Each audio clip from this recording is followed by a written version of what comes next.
Get out! I never want to see you again! Brandon, please, don't do this! Get out! Get out of my house right now! Brandon's voice echoed through the marble hallway as he grabbed my suitcase and hurled it down the front steps. I stood there in the doorway, trembling, watching my clothes scatter across the driveway in the pouring rain. His mother stood behind him with her arms crossed, smiling. His sister was recording it on her phone, laughing. 3 days. It had been just 3 days since he'd signed that $33 million deal. The deal I'd helped him get. The deal that was supposed to save us. But here I was, being thrown out like garbage while his new girlfriend watched from the living room window.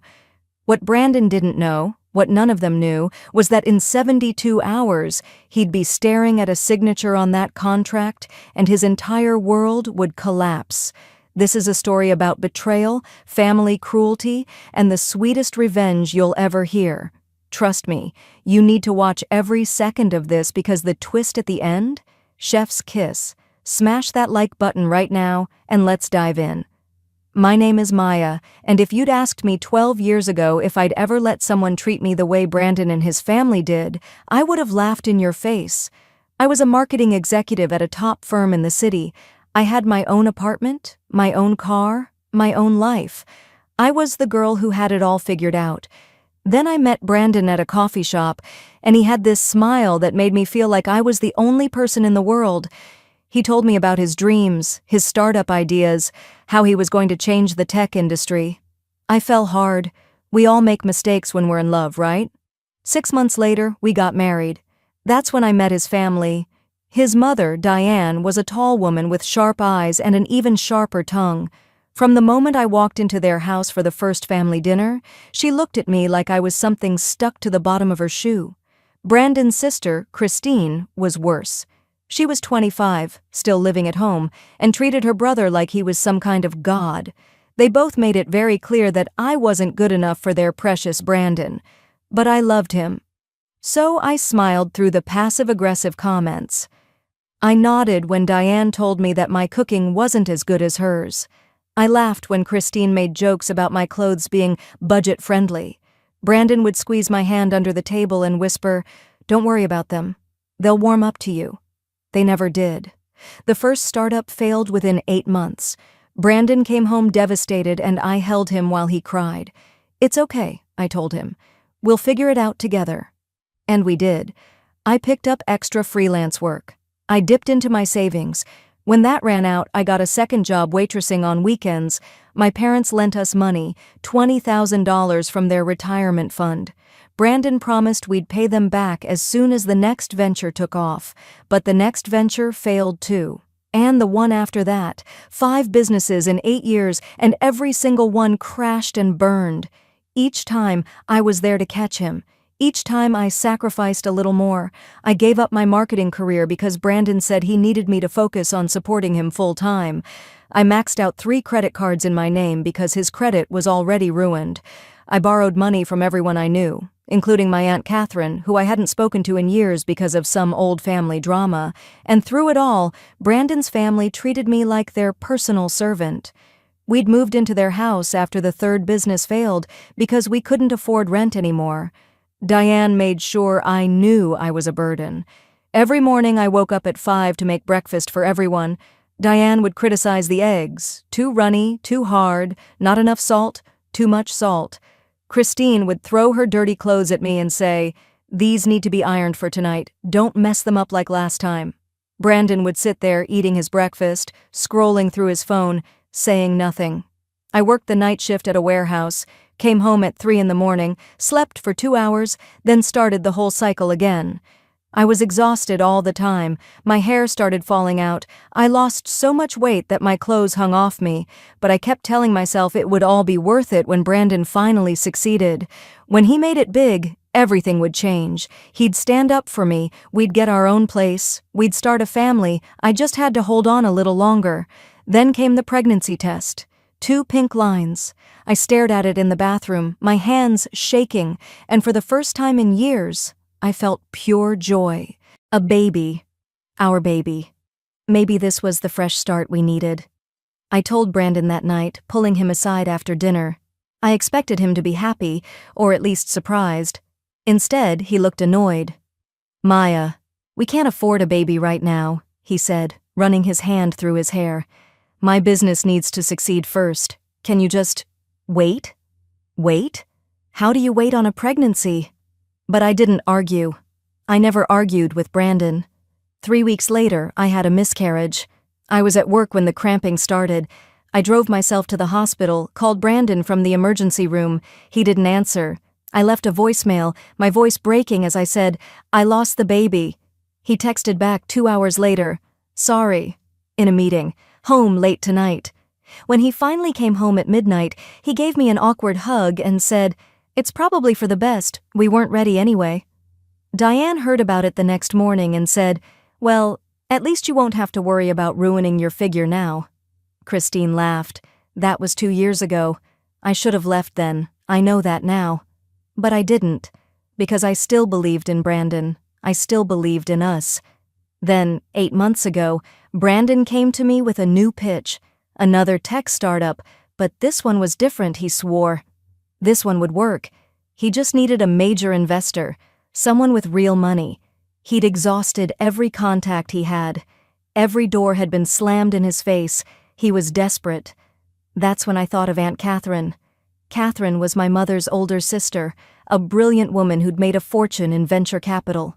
She and my mother had a falling out years ago over something I never fully understood. Family drama, inheritance issues, the usual stuff that tears families apart. We hadn't spoken to Catherine in over a decade, but I was desperate too. So I called her.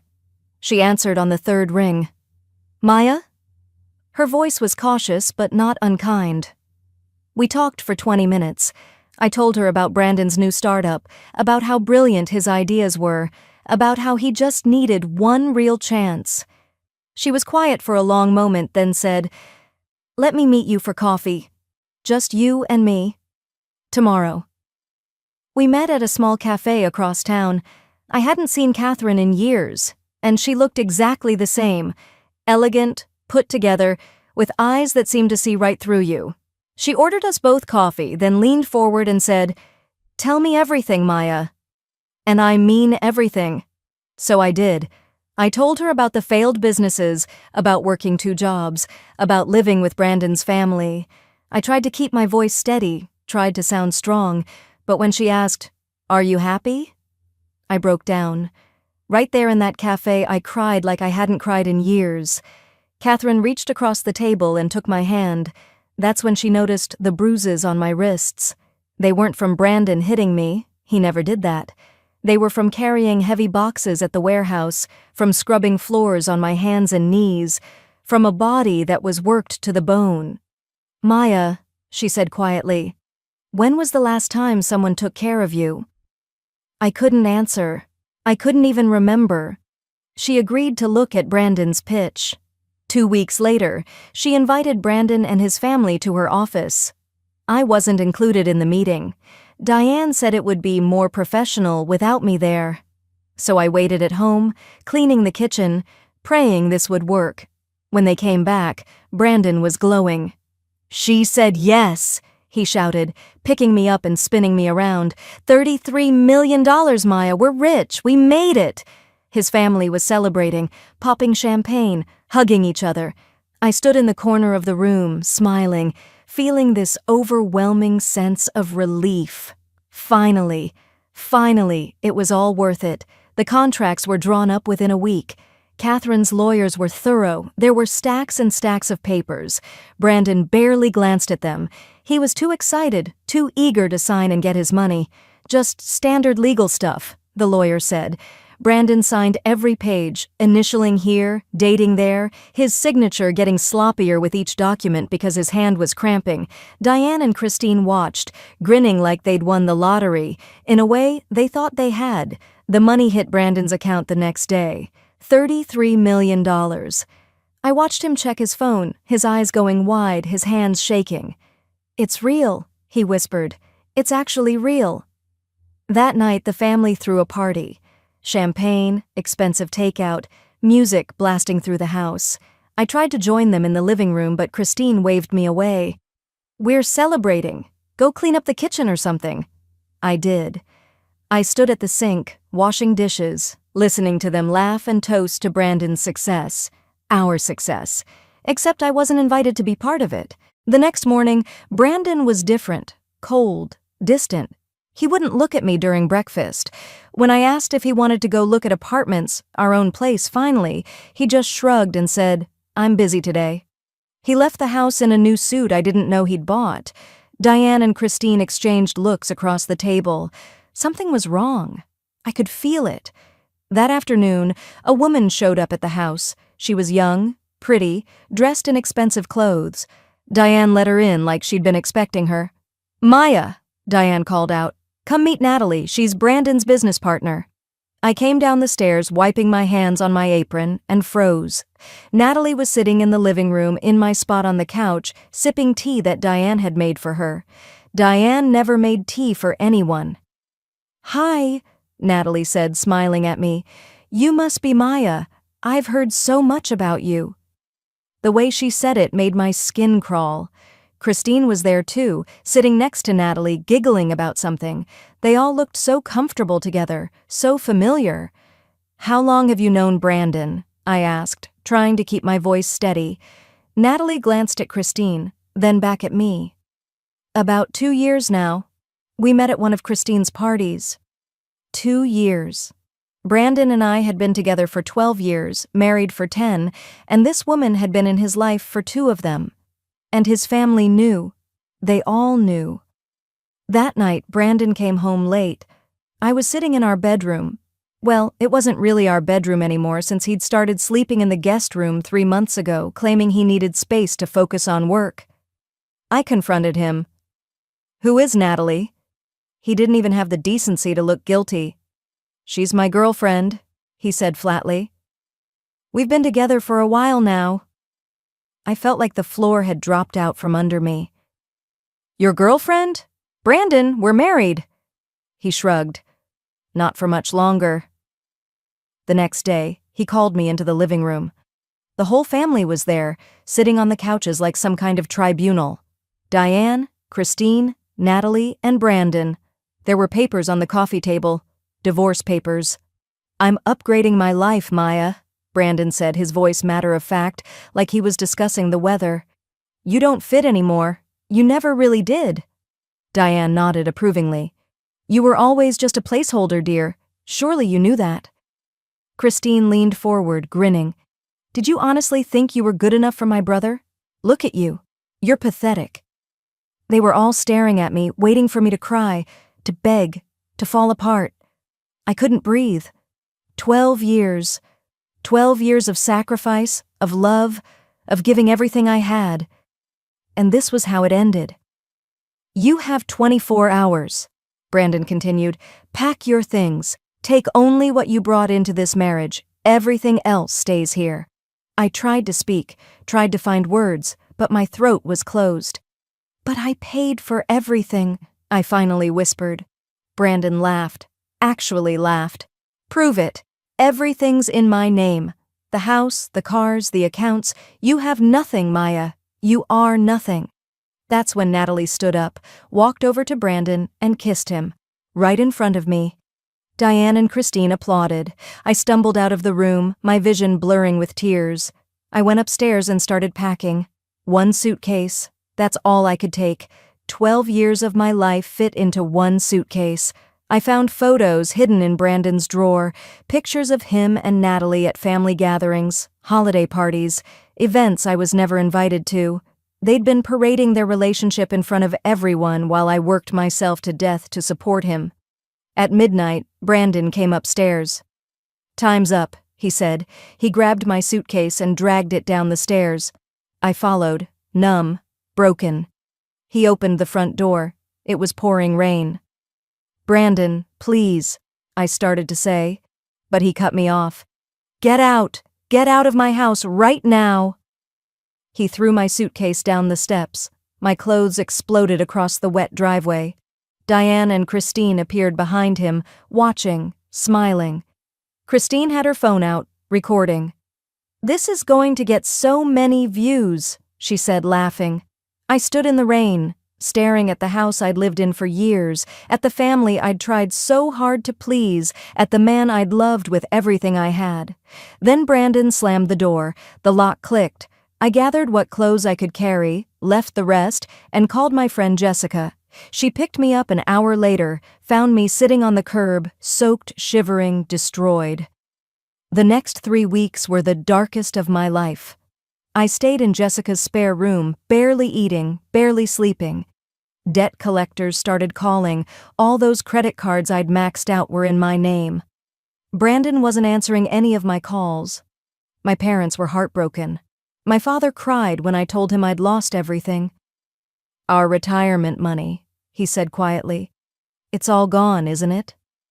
I couldn't answer him. I thought about ending it all. I really did. I stood on Jessica's balcony one night, looking down at the street below, thinking how easy it would be to just step off, to make all the pain stop. But I didn't. Something kept me standing there.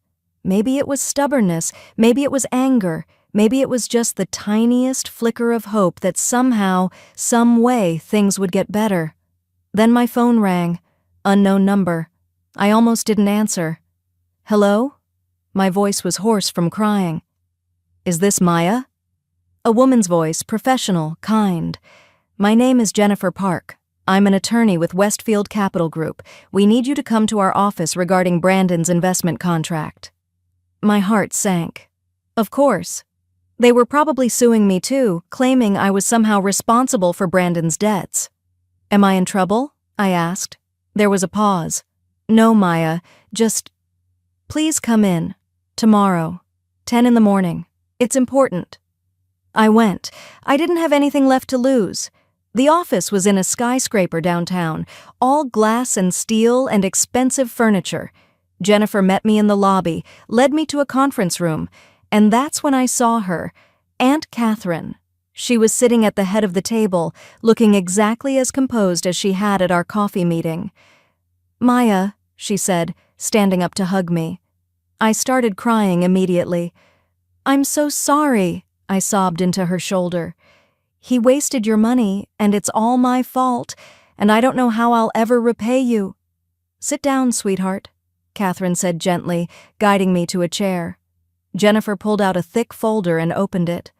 "Maya, we need to explain something to you about the investment contract your husband signed." She slid a paper across the table. It was the signature page from Brandon's deal. I saw his signature, messy and excited, and above it, the investor's name, Catherine Morrison Chen. "I don't understand," I said, looking between them. Catherine leaned forward. "Maya, I signed Brandon's deal. I gave him $33 million, but I added some special terms to the contract, terms that Brandon was too greedy and too stupid to read." Jennifer flipped through the pages, pointing out highlighted sections. According to the contract, 40% of Brandon's company automatically belongs to the founding spouse contributor. That's you, Maya. We documented every financial contribution you made, every contact you provided, every hour you worked to support his business. I stared at the words, not comprehending. "But that's not all," Catherine continued. "There's a clause here that states if Brandon divorces you within 10 years of signing this contract, your ownership share increases to 70%. Jennifer pulled out another document. "And this clause here states that if Brandon is proven to have committed adultery, your share increases to 85%. She slid photographs across the table, pictures of Brandon and Natalie, dated, time-stamped, documented. Catherine had known. She'd known everything. "You own him, Maya," Catherine said quietly. "Brandon just signed away his entire life to you, and he has no idea." I couldn't breathe. I couldn't think. "But why? Why would you do this?"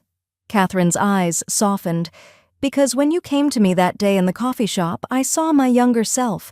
I was married once, a long time ago, to a man who used me the same way Brandon used you. But I didn't have anyone to protect me. I lost everything. I swore that if I ever had the chance to save another woman from that fate, I would. So I investigated Brandon. I found the girlfriend, the family conspiracy, all of it, and I built you a safety net." She pulled out more documents. The house, the one Brandon had thrown me out of, was actually in my name. I'd signed the original mortgage years ago, back when Brandon's credit was too damaged to qualify. Catherine had made sure that was documented. The cars, registered in my name. Every asset Brandon thought he owned was legally mine. "He threw you out of your own house, Maya," Jennifer said. "He's been living in your car, spending your money, and he doesn't even know it." I sat there, stunned, as they explained everything.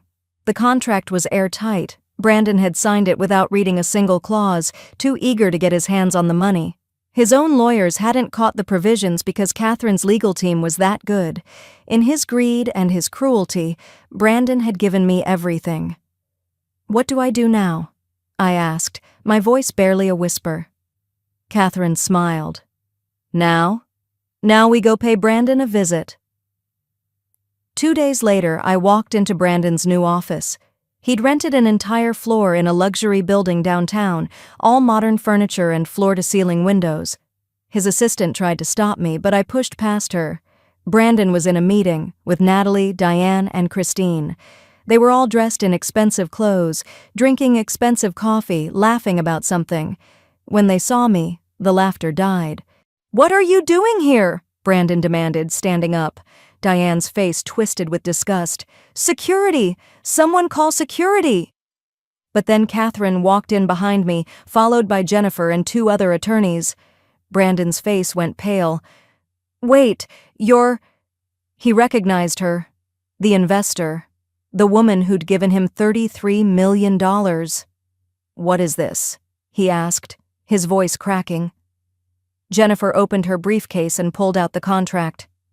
"Mr. Brandon, did you read the investment agreement you signed?" Brandon's eyes darted around the room. "Of course I read it. It's standard. Then you know that you just gave 85% of your company to your wife." Silence. Complete, absolute silence. Christine spoke first. "What? That's impossible." Jennifer calmly read the clauses aloud, every single one, the founding spouse provision, the divorce clause, the adultery clause. With each sentence, Brandon's face got whiter. Diane grabbed the contract, her hands shaking, reading it herself. "You idiot!" she screamed at Brandon. "You signed this? You didn't even read it?" Natalie looked at Maya, then at Brandon, then at the door.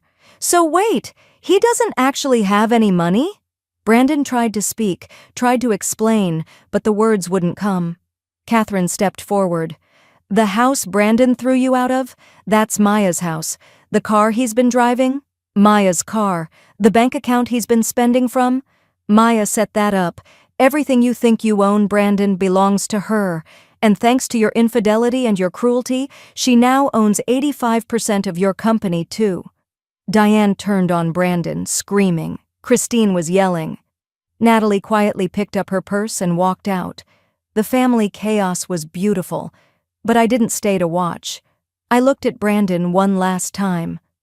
"You have 24 hours to get out of my house," I said calmly. "Take only what you brought into this marriage, which, if I remember correctly, was nothing." I turned and walked out, Catherine's arm around my shoulders. That was 6 months ago. I sold the company for $50 million, paid my parents back with interest, started my own venture capital firm that invests specifically in women-owned businesses. I bought a beautiful house in the hills, adopted a daughter named Sophie, and met someone new, a kind, gentle man who treats me like I'm precious. Brandon? Last I heard, he's working at an electronics store, living in a studio apartment. Diane cleans houses now. Christine works at a call center and posts bitter rants on social media. They all blame each other for what happened. I ran into Brandon once at a grocery store. He was in the frozen food aisle, looking thin and tired. He saw me, and for a moment, our eyes met. I thought he might apologize, might say something, anything. Instead, he just turned and walked away. Good. He should walk away. He should spend the rest of his life walking away from the life he threw away. Aunt Catherine was right. She didn't give me revenge. She gave me what was always mine, my worth, my value, my power. Brandon thought he was throwing out garbage, but what he really did was set me free. Sometimes the people who betray you give you the greatest gift, Freedom. Brandon thought he was throwing away trash. Instead, he threw away the only person who ever truly loved him, and in his greed, he signed away his entire future without even knowing it. Karma isn't always instant, but when it comes, it's perfect. If this story hit you hard, slam that like button. Subscribe because I've got more stories that'll make you believe in justice.